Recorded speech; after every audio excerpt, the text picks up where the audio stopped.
tenga este pequeño estudio de cada uno de nosotros para que seamos edificados y transformados nuestras vidas y de cualquiera que pueda escuchar este estudio. La parashá de esta semana es la parashá Tazria.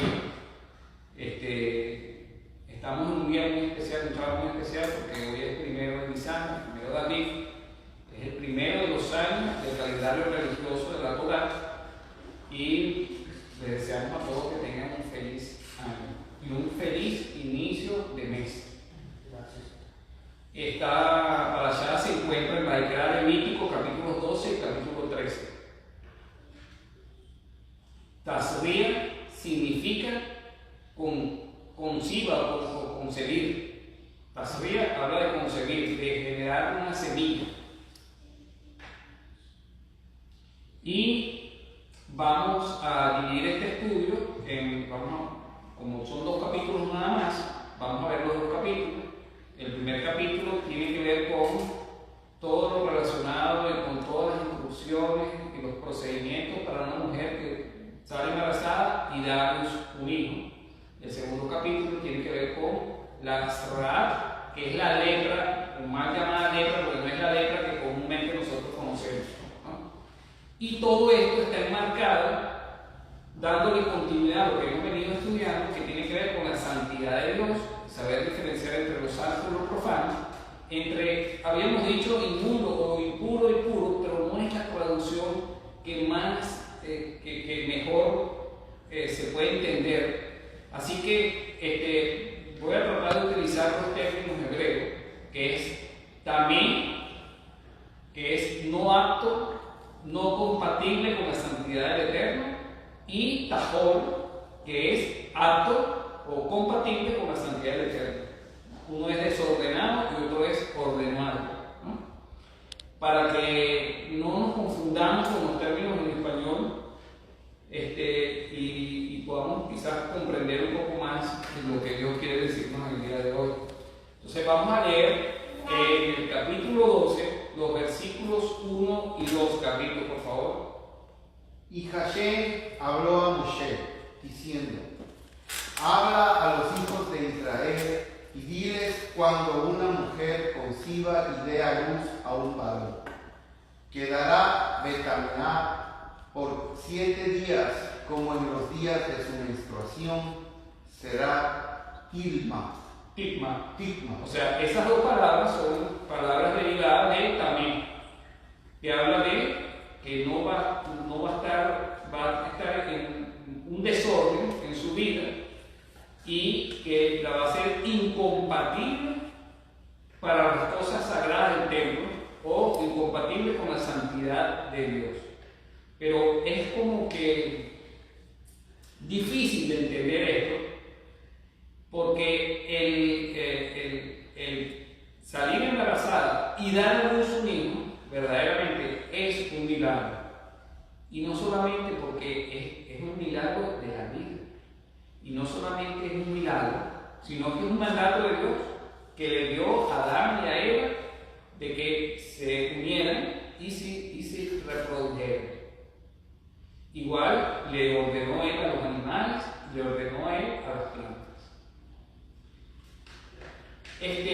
¿Por qué entonces se le compara con algo no compatible a la santidad de Dios y se le compara a los días de la menstruación de la sangre de una mujer? ¿Por qué creen ustedes? ¿Por los 7 días de la creación? ¿Tiene relación o no? No. Ok, les voy a comentar.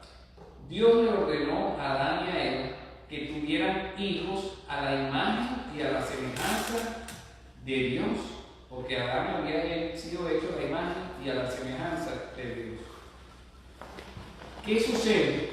Que cuando Adán perdió, desobedeció, cayó en pecado y como condena tuvo un juicio de muerte, igual que él, ya él perdió esa imagen y esa semejanza con Dios y adquirió una nueva naturaleza pecadora que tenía como consecuencia la muerte. Perdió esa conexión con Dios. Por lo tanto, los hijos que Adán y Eva tuvo, primero tuvo a Caín, después tuvo a Abel, no eran hijos a la imagen y semejanza de Dios. Eran hijos que nacieron con la naturaleza pecadora. Por lo tanto, generaron algo que era incompatible con la santidad de Dios, que necesitaba de ser restaurado, purificado y santificado de nuevo. Es por esto que cuando una mujer concibe y da a luz un varón, queda en estado tabique. Y yo puse como título el milagro de concebir y dar a luz y el amor de Dios, porque no podemos perder de vista el objetivo inicial de Dios, que al final se va a cumplir, que es la de que los seres humanos, que somos su máxima creación, generemos hijos de Dios. Ese es el resultado final. Entonces, sin perder de vista la idea inicial y el resultado final del plan de Dios, vamos entonces a entender esto que Dios nos está diciendo. Porque recuérdense que la semana pasada venimos estudiando que es demasiado importante saber separar y discernir entre la luz y las tinieblas, entre lo que es santo, profano, lo que es tamé y lo que es tajor. Si nosotros sabemos y tenemos discernimiento de eso, vamos a poder vivir una vida donde con una relación y una conexión muy profunda y fuerte con el Eterno. ¿Ok? Entonces, normalmente cuando yo leía esto, siendo hombre, yo me escandalizaba hace años, porque me caía feo, no lo entendía. Pero hoy en día pues, lo entiendo desde otra perspectiva, lo entiendo desde la perspectiva del amor de Dios. Ok, continuamos leyendo los versículos 3 y 4 de Vaikra Levítico. Por favor, Tatiana.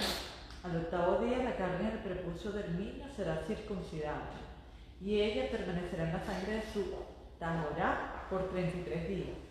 No tocará ninguna cosa consagrada ni entrará al santuario hasta que los días de su purificación sean cumplidos. Ok. Entonces vemos ya que dentro de las instrucciones que Dios da, está dando un proceso de restauración y de purificación. Empieza y donde incluye al niño e incluye a la madre. Comienza por el niño, en este caso un niño varón, donde va a ser circuncidada la carne de su prepucio al octavo día. Y luego sigue por el procedimiento con respecto a la madre, que permanecerá en la sangre de su pureza, de su purificación, digámoslo así, de su tajorá, de tajor, ¿no? Por 33 días. Entonces, ese proceso de purificación va a durar esos 33 días, más los 7 días anteriores, estamos hablando de 40 días. En el mundo secular se habla de, los médicos recomiendan la famosa cuarentena. No sé si lo habrán sacado de la Torá o no, pero es bíblico. Eso es bíblico, ¿ok? Entonces, hasta que no se cumpla ese periodo de purificación, pues no podía entrar en el santuario. Luego habla de la niña hembra, que dice el versículo 5, Estefanía, por favor. Pero si da a luz una niña, quedará betamea por 2 semanas, como en los días de su menstruación, y permanecerá en la sangre de su tahorá por 66 días. En ambos periodos es el doble. Entonces, oye, una mujer defensora de los derechos de las mujeres y de la igualdad con los hombres y el feminismo, perfectamente podría decir que esto es discriminatorio, que eso no debería ser así, que en ambos casos debería ser el mismo periodo de restauración, purificación, ¿no? Pero eso lo vemos nosotros desde el punto de vista humanista. Nosotros tenemos que aprender a ver las cosas desde el punto de vista del amor de Dios.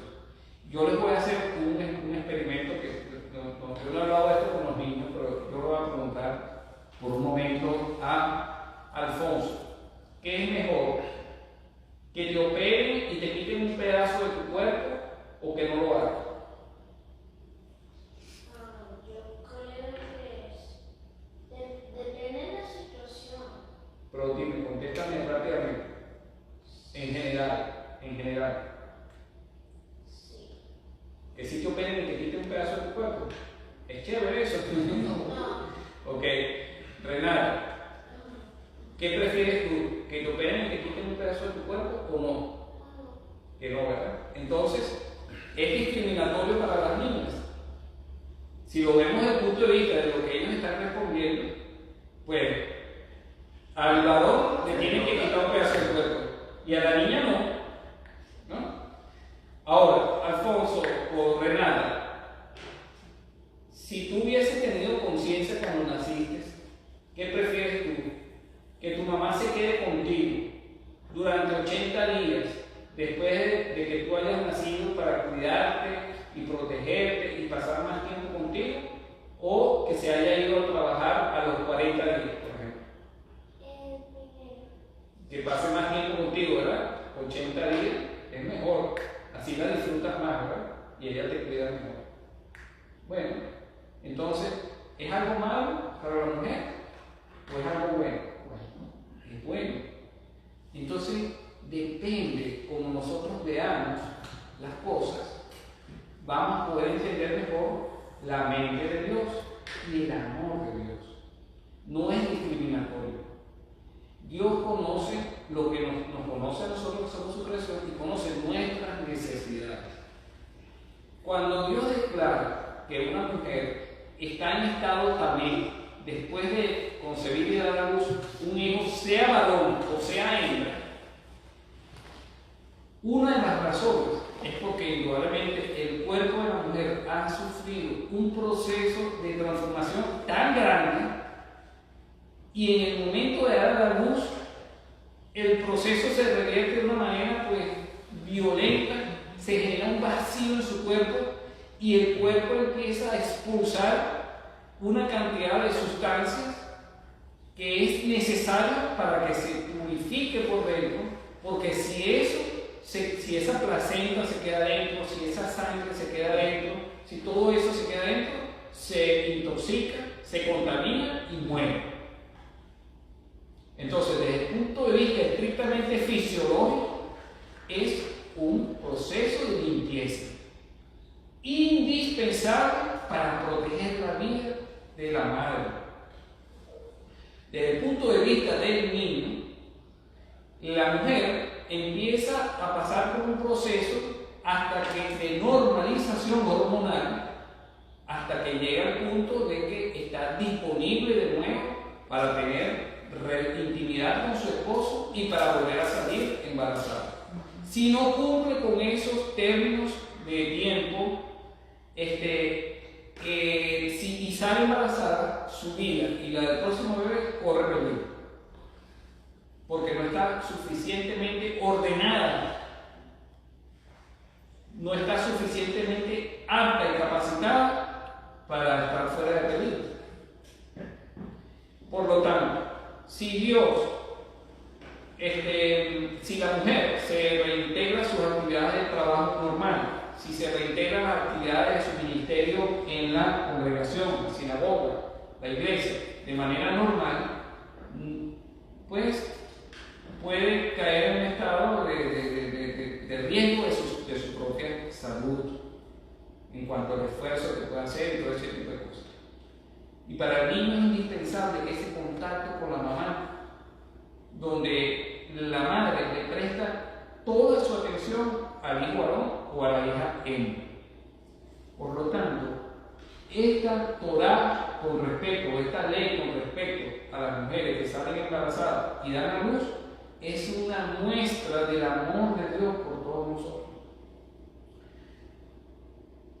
Otra de las razones por las cuales se declara que la mujer está en estado de también es por lo que les decía al principio. Cuando una mujer da a luz un hijo, ¿el hijo nace con naturaleza pecadora o ya nace sin la naturaleza pecadora? ¿Qué creen ustedes? Con la naturaleza. Está en un estado de también. No es compatible esa naturaleza pecadora con la santidad de Dios. ¿Y quién dio a luz a ese hijo? También la mujer. Por lo tanto, la mujer está en estado de tamén porque generó una vida no compatible con la santidad de Dios. Pero desde un principio, fíjense que Dios está dando a la mujer la responsabilidad de encaminar a sus hijos por el camino de la santidad, por el camino de la salvación, por el camino de la pureza. Porque le dice, le da las instrucciones al octavo día, y circuncida a tu hijo varón. El niño no puede hacerlo del solo, ni siquiera sabe qué lo están haciendo. Es una decisión de los padres. Por lo tanto, ya nos está dando las instrucciones para que desde el principio de la vida nosotros guiemos a nuestros hijos por caminos de rectitud. Entonces, entendemos ahora por qué la mujer es declarada también, y el hijo también es también, y necesita ser circuncidado. Ok. Por alguna razón, también la niña, en el periodo de purificación, es el doble en el caso de las niñas que de los varones. Algunas de las cosas que nuestros sabios dicen es porque cuando la mujer genera una vida de una hembra, no solamente que genera una vida con la naturaleza pecadora, sino que esa hembra tiene la capacidad, el potencial de generar otra vida también con naturaleza pecadora. Por lo tanto, el periodo de purificación es el doble. ¿Comprenden ahora? ¿Tiene sentido? Ok. En el caso del varón, el periodo de purificación es 40 días. 7 días más 33 días.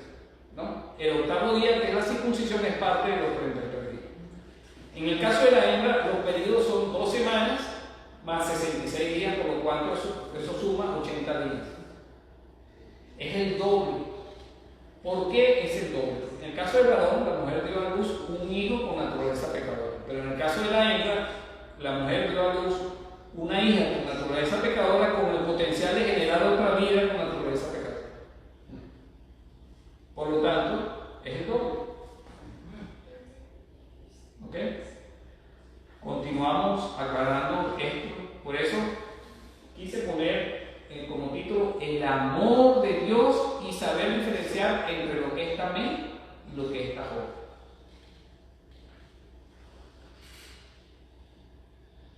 Vamos a continuar la lectura del Levítico 12 del 6 al 7. Mi amor, por favor, ¿puedes leernos? Al completar los días de su Tahorá. Tahorá, recuérdese, Tahor, relaciónenlo con lo que es ordenado, lo que es apto para el servicio del templo, lo que es compatible con la santidad de Dios. Al completar los días de su Tahorá, por un hijo o por una hija, traerá al sacerdote a la entrada de la tienda de reunión un cordero de 1 año como holocausto y un pichón o una tórtola como ofrenda por el pecado. Entonces él los ofrecerá delante de Hashem y hará expiación por ella y se tajará de la fuente de su sangre. Esta es la ley para la que da a luz varón o hembra. Entonces ya el Señor está indicando cuál es el procedimiento para que todo esto sea restaurado. El capítulo 8, el versículo 8, ¿puedes leernos, Alfonso, por favor? Pero si no le alcanza los recursos para ofrecer un cordero, entonces tomará 2 tórtolas o 2 pichones, uno para el holocausto y otro para la ofrenda por el pecado. Y el sacerdote hará expiación y quedará en un estado de conexión con el Eterno. Vemos también que dentro del amor de Dios, pues Él es inclusivo. Los que más tienen y los que menos tienen, todos tienen el mismo derecho. No el mismo derecho, sino la misma oportunidad de salvación, porque nosotros no tenemos ningún derecho. Dios por su misericordia nos perdona a todos, y no toma en cuenta la condición, ninguna condición humana. Tanto el que tiene mucho como el que tiene poco, todos tienen la misma oportunidad de salvación. Vamos entonces a leer esta historia que habla del amor de Dios, habla de la obediencia y del saber diferenciar entre glotamé y glotajor, que está en Lucas 2, 22 al 24, Estefanía Carolina. Cuando se cumplieron los 8 días para circuncidarle, le pusieron por nombre Yeshua, el nombre dado por el ángel antes de que él fuera concebido en el seno materno. Cuando se cumplieron los días para la purificación de ellos, según la Torá de Moshe, le trajeron a Jerusalén para presentarle al Señor, como está escrito en la Torá del Señor. Todo varón que abra la matriz será llamado santo para el Señor, y para ofrecer un sacrificio conforme a lo dicho en la Torá del Señor, un par de tórtolas o 2 pichones. Ok, Miriam y Yosef, cumpliendo con los requisitos, en obediencia, cumpliendo la Torá de Moshe, que es la misma Torá del Señor. Fíjense que ahí dice en el versículo 22, según la Torá de Moshe, pero en el versículo 23 dice que está escrito en la Torá del Señor, y lo repite de nuevo en el versículo 24, que habla de la Torá del Señor. Por lo tanto, la Torá de Moshe es la Torá del Señor, que dio en el monte Sinaí a través de Moshe, la Torá escrita. Y es la misma Torá de Yeshua, porque Yeshua es la palabra de Dios que fue dada y fue escuchada en el monte Sinaí. Es lo mismo. Vemos entonces como Yeshua, que fue el primer hijo varón de Miriam, cumplió con el requisito de la circuncisión al 8º día. Y como ellos, después que pasaron los otros 33 días, se cumplieron los 40 días, hicieron tal cual ordena la Torá del Señor. Fueron a purificarse y llevaron como ofrenda un par de tórtolas. ¿Qué nos dice ese par de tórtolas? Que eran personas de escasos recursos económicos. No podían ofrecer el cordero y la tórtola, sino que ofrecieron los tórtolas. Pero cumplieron todos los requisitos de la Torá, como debe ser. La tradición judía ortodoxa de hoy en día dice así lo siguiente: en nuestros días, la costumbre es que tan pronto como la nueva madre se siente lo suficientemente bien como para poder salir de casa, va a la sinagoga y oye la Kedushá, que es una oración, una bendición de santidad, santificación, o una parte análoga del servicio. Y es asimismo costumbre que después de los 40 u 80 días de la purificación, cuando incurría en la obligación de hacer una ofrenda, su esposo es llamado a la Torá, lo cual es una representación simbólica de las ofrendas escritas. Entonces, cuando nosotros venimos a la lectura de la Torá, es una ofrenda para el Señor. Es una ofrenda. Entonces, de esta manera, la tradición judía actual cumple con estos requisitos, porque el templo no existe. Esto lo introduje como para nuestra cultura general al respecto. Ahora, vamos a leer en Ezequiel 36 qué relación, qué conexión existe entre las malas obras, la mala conducta y la idolatría y el derramamiento de la sangre en general. Vamos a leer Ezequiel 36 del 16 al 18 capítulos, por favor. Entonces vino a mí la palabra de Hashem, diciendo: Hijo de hombre, cuando la casa de Israel habitaba en su propia tierra, ellos mismos la contaminaron con su conducta y con sus obras, como la ketumá de una mujer en su menstruación. Fue su conducta delante de mí, Por tanto, derramé mi fulgor sobre ellos por la sangre que me había derramado sobre la tierra y por haberla contaminado con sus ídolos. Entonces yo resalté ahí una María la mala conducta y las malas obras con es equivalente a la idolatría. Porque cuando nosotros hacemos nuestras obras y no la obra de Dios, o nosotros cumplimos la ley y las tradiciones de los hombres y no la ley de Dios, o hacemos lo que nos da la gana, eso es una idolatría, porque estamos poniendo nuestra forma de pensar y de vivir, o las tradiciones del hombre, por encima de lo que Dios dice. Y eso está íntimamente relacionado con lo que es el derramamiento de sangre. El derramamiento de sangre es equivalente a la muerte. Y por eso, entonces podemos entender mejor por qué la menstruación está relacionada con el también. Tumá, que tumá es el ser también, que es incompatible con la santidad de Dios. ¿Por qué? Ya lo habíamos explicado antes. El ovario es un óvulo que está destinado a generar una nueva vida. Si se pasa del tiempo para ser concebida esa nueva vida, entonces ese óvulo muere. Si ese óvulo queda ahí, contamina a la mujer y la mujer muere, se daña su salud.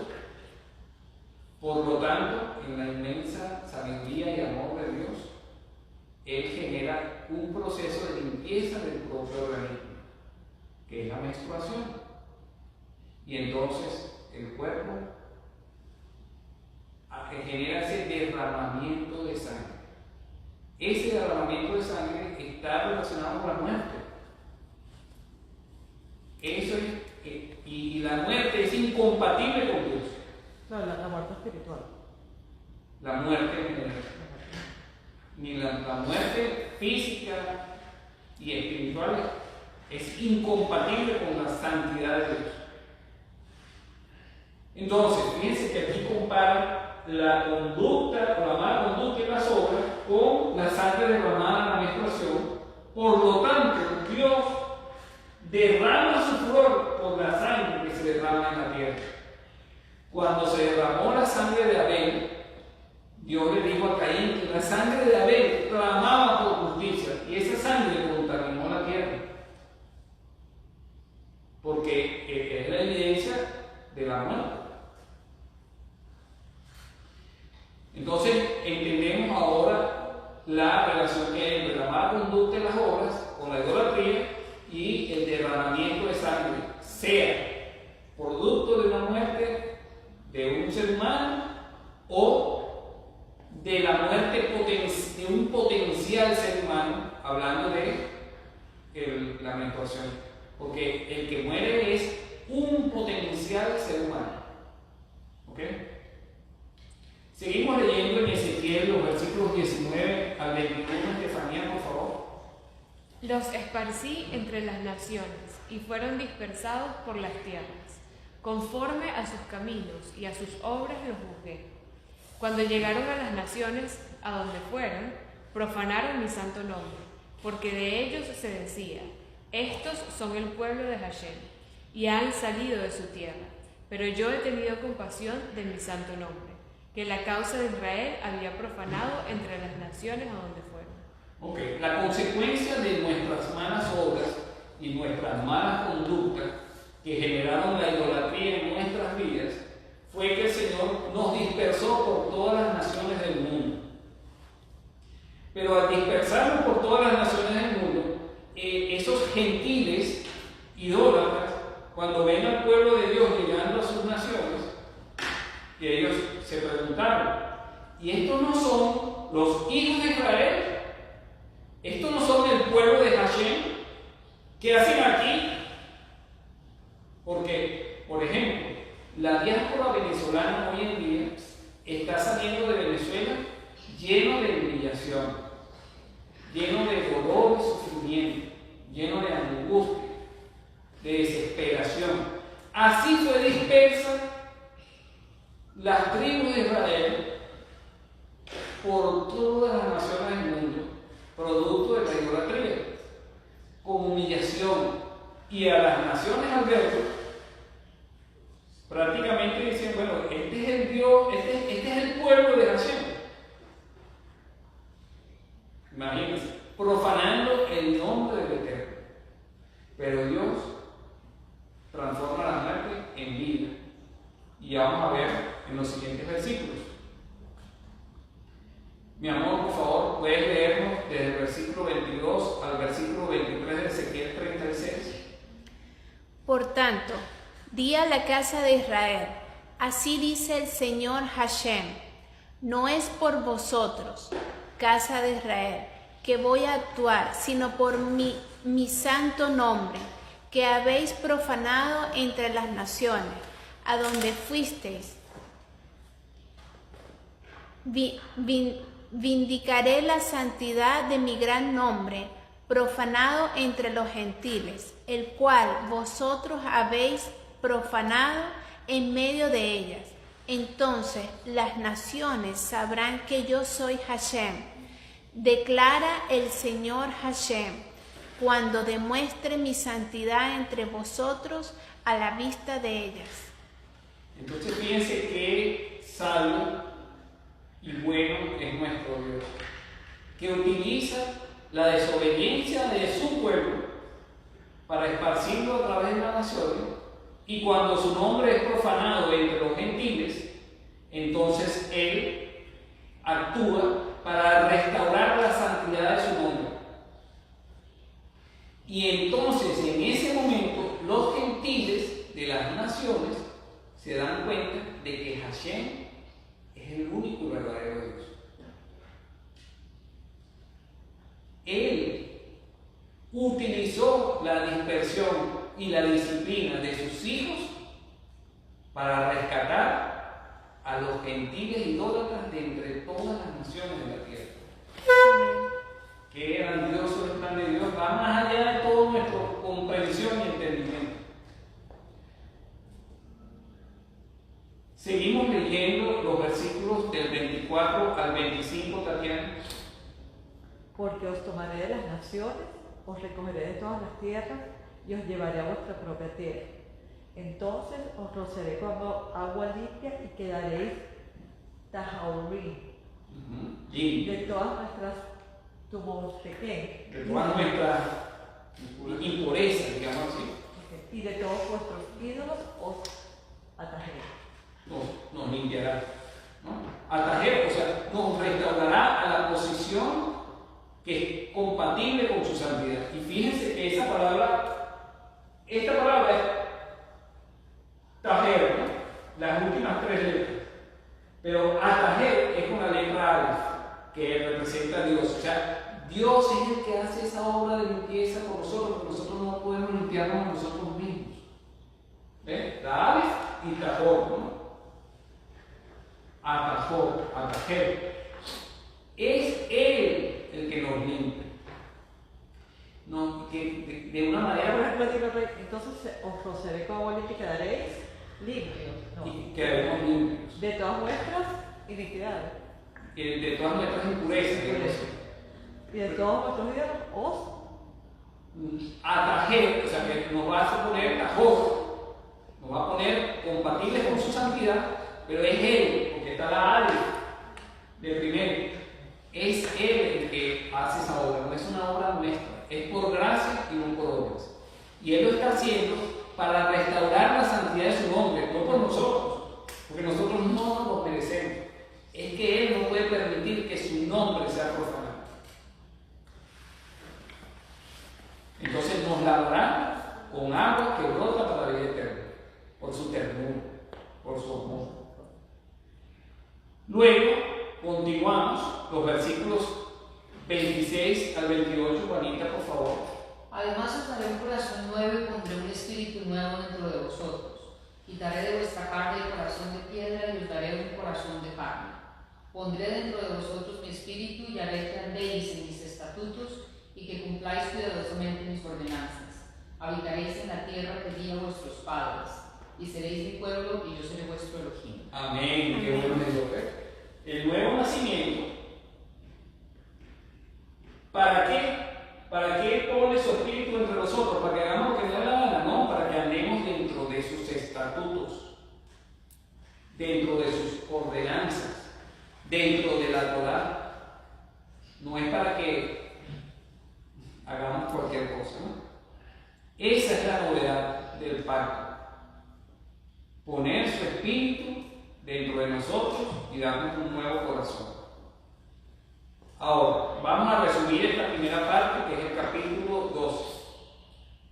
La Torá y sus instrucciones son la expresión del amor de Hashem por nosotros. El Eterno quiere que lo conozcamos y que sepamos diferenciar entre lo tamé y lo tajor, lo que es compatible con su santidad y lo que no es compatible. Él ha provisto el medio para que podamos ser aptos para compartir eternamente con Él en un estado tajor, en su reino de amor, donde prevalecerán la justicia, la paz y el gozo. Amén. Amén. Para eso es que Él quiere que lo conozcamos. Ahora vamos a pasar a la segunda parte, que también tiene que ver con Tamé y Tajor, porque habla de la Srat, que es la lepra. Por favor, no se conecten con la lepra, que es la enfermedad de Hansen, sino es una enfermedad de origen espiritual que actualmente no sucede como sucedía en la descripción de la Torá. Sabemos que era de origen espiritual porque era el sacerdote, los Kohanim, los que determinaban la impureza de la persona, o que eran Metzorá, que sufrían de Sarrat, ¿no? Y era el sacerdote el que, después de indicarle el procedimiento debido, podía también declararlos Tajor. Vamos a leer aquí el capítulo 13, los versículos 1 al 3. Carlitos, por favor. Hashem habló a Moshe y a Aarón, diciendo: si una persona adoleciere en la piel de su carne de una erosión o una hinchazón, haciéndose en la piel de su carne una llaga de lepra, trashat, el sacerdote mirará la infección en la piel del cuerpo, y si el pelo en la infección se ha vuelto blanco y la infección parece más profunda que la piel de su cuerpo, es una infección de lepra. Tacharahat, cuando el sacerdote lo haya examinado y lo declarará betime. O sea, lo declarará también. Ok.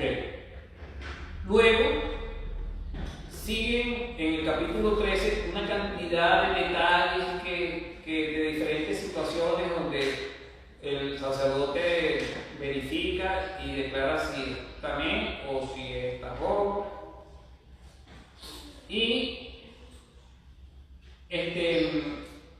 voy a conectarlo con el capítulo 14, que es la siguiente para allá, la de la semana que viene, pero como les dije que la semana que viene es el último Shabbat antes de Pesach, vamos a hacer los preparativos para el Pesach. Por lo tanto, como es parte del mismo tema de la letra, voy a conectarlo con el capítulo 14. ¿Puedes leernos, Estefanía, por favor, desde el versículo 1 al 4 de la letra? Hashem habló a Moshe diciendo: esta será la ley del Metzorá en los días de su Tajorató. Impureza. Será llevado al sacerdote, y el sacerdote saldrá fuera del campamento. El sacerdote lo examinará, y si la infección ha sido sanada en el Metzorá, ordenará al sacerdote y tomará en aras de la persona que ha de ser Tehorobot. Ok, pero esta es los días de su purificación. Y entonces será purificado. 2 aves vivas puras, madera de cedro, hilo carmesí e hisopo. Entonces fíjense que dentro del procedimiento de restauración, de purificación de esta persona que sufría de esa enfermedad espiritual, recordemos que Miriam, la hermana de Moshe, junto con Aarón, criticaron a Moshe y murmuraron en contra de él. Inmediatamente vino una lepra o una zorra a la vida de Miriam y tuvo que ser aislada del campamento por 7 días, cumplir con todo este rito, hacer el sacrificio. Luego fue declarada limpia y entonces pudieron continuar el camino en el desierto. Por lo tanto, la lepra se relaciona con el lashon hara, que es la mala lengua, con el chisme destructivo, la crítica negativa, con la mala lengua. No es la única causa, pero en definitiva sí sabemos que es un pecado que tiene su origen desde el punto de vista espiritual. Como dijo Yeshua, lo que verdaderamente contamina al hombre es lo que sale de su corazón, porque de ahí salen todas las envidias, las peleas, las borracheras, las orgías, los homicidios, etcétera, etcétera, etcétera, fornicación, todo. Entonces, eso que sale de nuestro corazón, de la abundancia del corazón, habla nuestra boca y tiene un origen en nuestro ser más profundo, más interior de nuestro espíritu.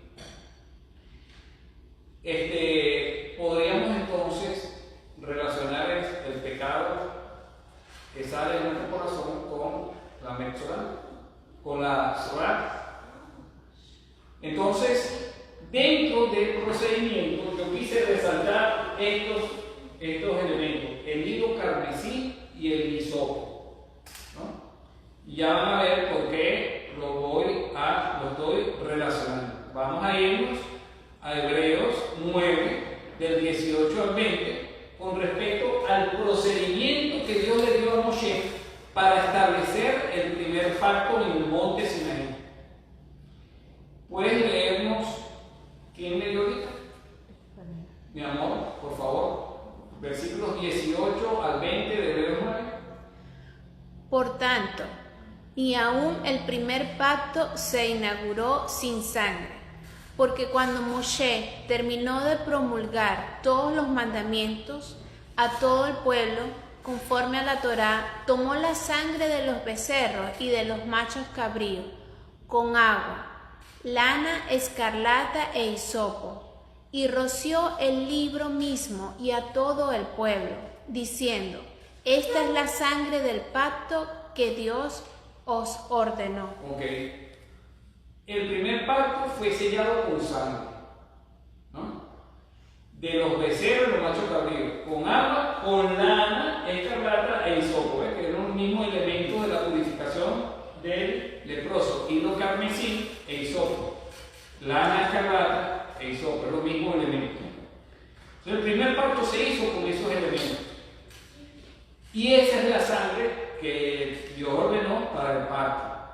Continuamos leyendo los versículos 21 y 22 también de Hebreos 9. Y de la misma manera roció con sangre tanto el tabernáculo como todos los utensilios del ministerio. Y según la Torá, casi todo es purificado con sangre, y sin derramamiento de sangre no hay perdón. Sin un proceso de justicia donde haya un juicio que involucre la sangre, o sea, la muerte de una persona que esté capacitada, no puede haber perdón de pecado. Continuamos leyendo los versículos 23 al 24, Juanita.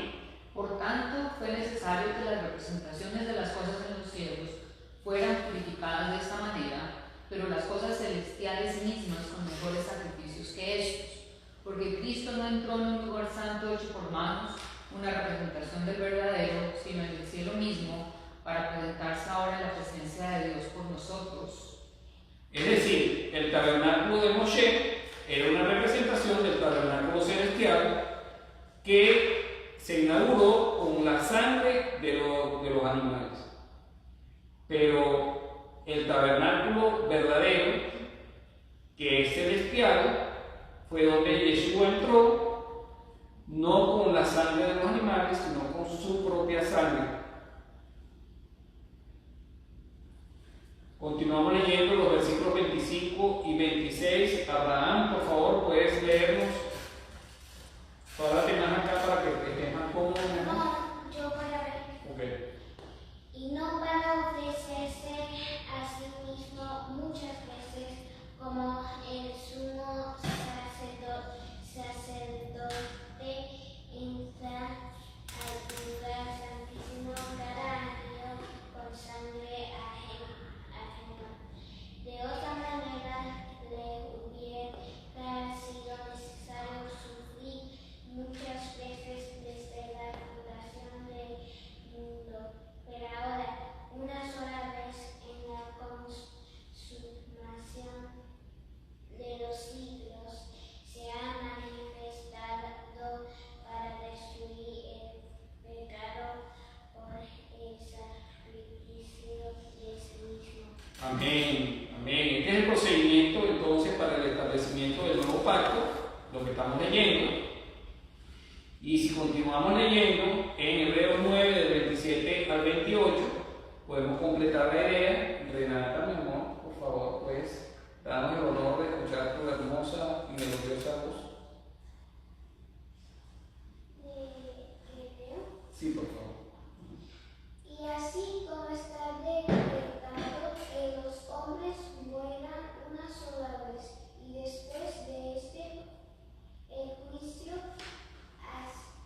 28, así también Cristo, habiendo sido ofrecido una vez para llevar los pecados de muchos, aparecerá por segunda vez sin relación con el pecado, para salvación de los que ansiosamente le esperan.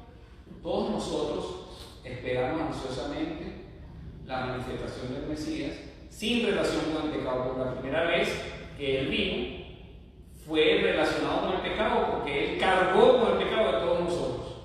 Pero cuando vuelva a venir va a ser sin relación con el pecado para la redención final.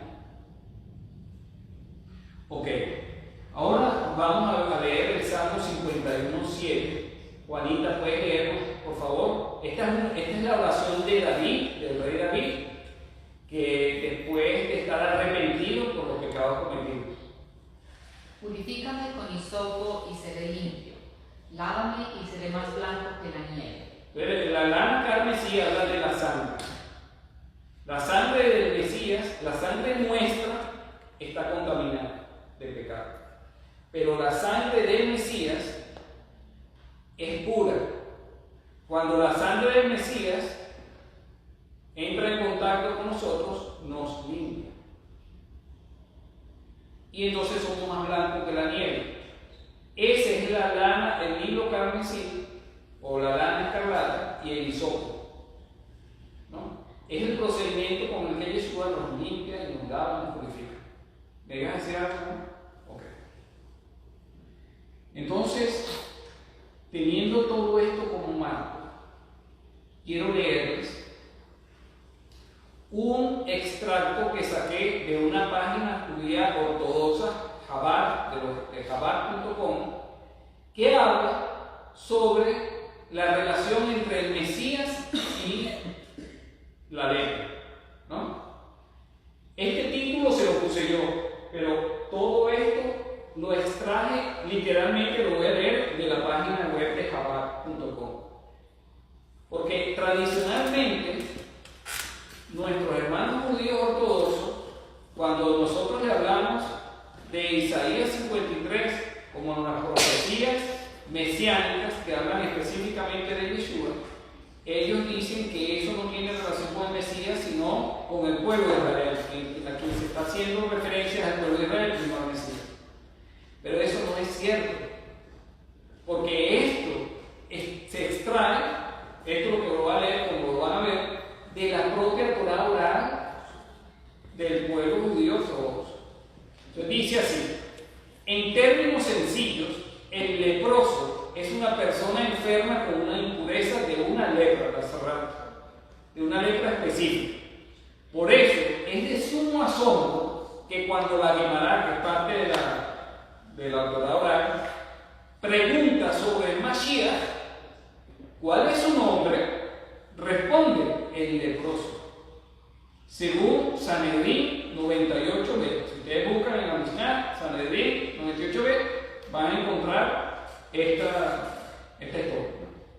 La razón que da la Guemará es que sobre el Mashiach está escrito: nuestra enfermedad cargó y nuestro dolor soportó. Isaías 53:4, el famoso capítulo 53 de Isaías, porque dice que Él cargó con nuestras enfermedades y soportó todos nuestros dolores. Sin embargo, aunque el Mashiach soporta enfermedad y sufrimiento, ¿qué obliga a calificarlo específicamente como un leproso? Continuamos. Este es el versículo 53, capítulo 53, versículo 4 de Isaías. Ciertamente Él llevó nuestras enfermedades y cargó con nuestros dolores. Con todos nosotros le tuvimos por azotado, por herido de Dios y afligido.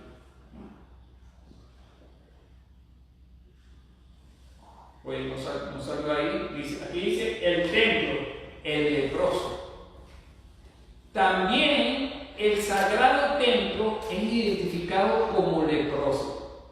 Sobre el versículo de Levítico 13:45, y el leproso que posea la afección, haciendo referencia a ese versículo, dice el Midrash, cuando dice y el leproso, este es el sagrado templo. Le muestro el versículo. Levítico 13:45. En cuanto al leproso que tenga la infección, sus vestidos estarán rasgados, el cabello de su cabeza estará descubierto, se cubrirá el gozo y gritará: Tamé, tamé, impuro, impuro. Pero entonces nuestros sabios relacionan de que cuando dice en cuanto al leproso, se está refiriendo en cuanto al templo. Entonces, ya vemos que hay una relación de Yeshua como el leproso, porque Él cargó todas nuestras enfermedades. Y hay una relación del templo como el leproso, porque todos los pecados del pueblo de Israel, de nuestro pueblo, eran llevados ¿a dónde? Al templo. Por eso se le dice al templo el leproso. Entonces, y en ese momento, cuando se hacían los sacrificios, se confesaban los pecados. ¿Ven? Entonces el leproso grita: Tamé, tamé, inmundo, inmundo. Entonces todos los pecados de Israel se gritaban en el templo. Todo, y se confesaban en el templo. Todos nuestros pecados, nosotros los gritamos sobre el Mesías, Yeshua, que es el templo.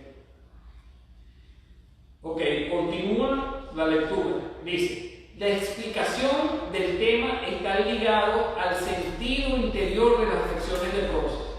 Es sabido que la lepra a la que se refiere la Torá no es una enfermedad natural, como la enfermedad de Hansen, sino un castigo especial que llega desde arriba por la maledicencia, la Lashon Hara. La afección leprosa es entonces la manifestación de la ley superior que encuentra su expresión aquí abajo en la forma de esta afección. Dios manifiesta su ley y nosotros, cuando vamos en contra de esa ley, porque de la abundancia del corazón habla la boca y de ahí sale toda la contaminación, como dijo Yeshua, entonces de esta manera el sacerdote es el que examina y determina que hay ley. Le puse aquí a esta parte de la lectura, dice: la Torá delimita el pecado y dice cuáles son las consecuencias del pecado. Y de esa manera viene la revelación de la ley rígida, porque la Torá no se hizo para salvación, sino para determinar el pecado, para exaltar la rigidez de la ley. Entonces dice, es por ello que la enfermedad propiamente dicha no impurifica. Debe ser traída ante el Cohen y él es el que dictamina de que se trata de una afección leprosa. Él, cuando hace este dictamen, eso es lo que establece la impureza, que la impureza se pose sobre el leproso. Cuando la Torá dice lo que es pecado y dice que es infracción de la ley, entonces nosotros nos damos cuenta de que somos pecadores. Si el Cohen dictamina que se trata de una afección pura, no hay nada negativo que implique impurezas, sino que lo ocurrido es la revelación de la ley rígida, que es parte de la santidad, la que es en realidad un elevado nivel de la santidad superior. Pero cuando el Cohen fija que se trata de una afección impura, esto significa que cuando ese elevado nivel de la ley rígida desciende aquí a esta dimensión terrenal, puede generarse de ello un tema de maldad hasta llegar incluso a la impureza de la ley. Cuando la Torá de Dios bajó al monte Sinaí y se le entregó a Moisés, entonces se determinó lo que era bueno y lo que era malo, lo que era puro, lo que era impuro, o sea, lo que era santo, lo que era profano, porque la ley era que lo determina.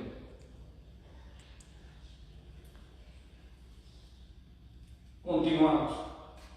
La segunda función de la Torá es guiarnos, primero hacernos ver que somos pecadores, y la segunda es guiarnos hacia el Mesías, que es nuestro Salvador.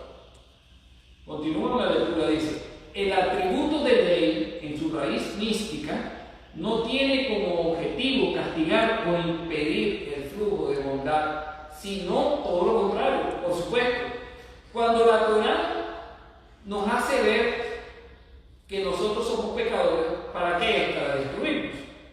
Ese no es el objetivo de la Torá. La Torá nos encamina hacia el único y verdadero Salvador, que es el Mesías.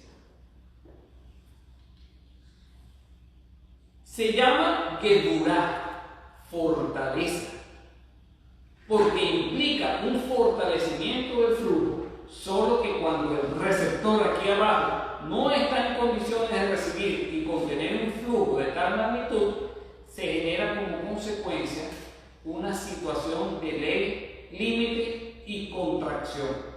Ese es también el significado de la lepra, tesrar. Esa contracción es la lepra, es el pecado en nuestras vidas que se manifiesta. En su primera fuente celestial se trata de un fortalecimiento de la santidad. De ello descienden decretos duros, como están aún en la dimensión de la santidad, y de estos decretos rígidos se desencadena luego más abajo la lepra impura. Ahora, ¿qué dice Pablo en Romanos? Que el pecado nuestro lo que hace es resaltar la santidad de Dios. El pecado nuestro resalta la santidad de Dios. Por eso que en el nivel superior es un fortalecimiento de la santidad, pero en el nivel inferior se manifiesta como lepra, como pecado. Continuamos leyendo. Este es el motivo por el cual el Mashiach y el sagrado templo se llaman leprosos, para expresar la intensidad de la santidad que posee una fortaleza adicional, una revelación que supera todas las medidas y las limitaciones. Ese nivel de santidad habrá de revelarse a través de Mashiach el justo, Tzidkenu, y morará en el tercer sagrado templo. ¿Cuál es el tercer sagrado templo? ¿Está de pie o no está de pie? El primer templo fue el de Salomón. El segundo templo fue el de Herodes. Y el tercer templo para muchos no está construido, pero sabemos que está de pie porque Yeshua resucitó. Amén. Entonces, ese nivel de santidad, repito, habrá de revelarse a través del Mashiach el justo y morará en el tercer sagrado templo, puesto que en la época de la redención no habrá impedimentos ni limitaciones y la santidad suprema se revelará abajo tal cual ella es en su raíz espiritual superior. Nuestros hermanos judíos no están tan lejos de la revelación de la gracia de Dios por medio de Yeshua. Y lo vemos en este escrito. Por eso quise resaltar. Esto se logra a través de que el Mashiach carga nuestras enfermedades. Con ello se impurifica y refina al último de los judíos en la época de los talones del Mesías. Fíjense, dice el nuevo pacto que Yeshua se hizo maldición por nosotros, se impurificó por nosotros, porque cargó en él el pecado de todos nosotros. Y se manifestó en la época de los judíos en la época de los talones de Mashiach. ¿Qué dice la profecía de Génesis 3.15, versículo 3.15? Que es la simiente de Dios o de la mujer, que es Israel, porque el Mesías viene por Israel, pisará la cabeza de Satanás. Y que la simiente de Satanás morderá los talones del calcañar del Mesías. ¿Cuál es el calcañar del Mesías? Su cuerpo, la iglesia, nosotros. Entonces, cuando hablamos de la revelación de los talones de Mashiach, es Satanás mordiendo a la iglesia, que somos nosotros, hasta que todos sean recipientes dignos de la revelación de las luces supernales de la verdadera y completa redención que vendrá realmente de inmediato, así como cuando nosotros aceptamos al Mesías en nuestras vidas, al Mesías Yeshua, y vino esa revelación en nuestras vidas. Amén. Amén. Por lo tanto, Yeshua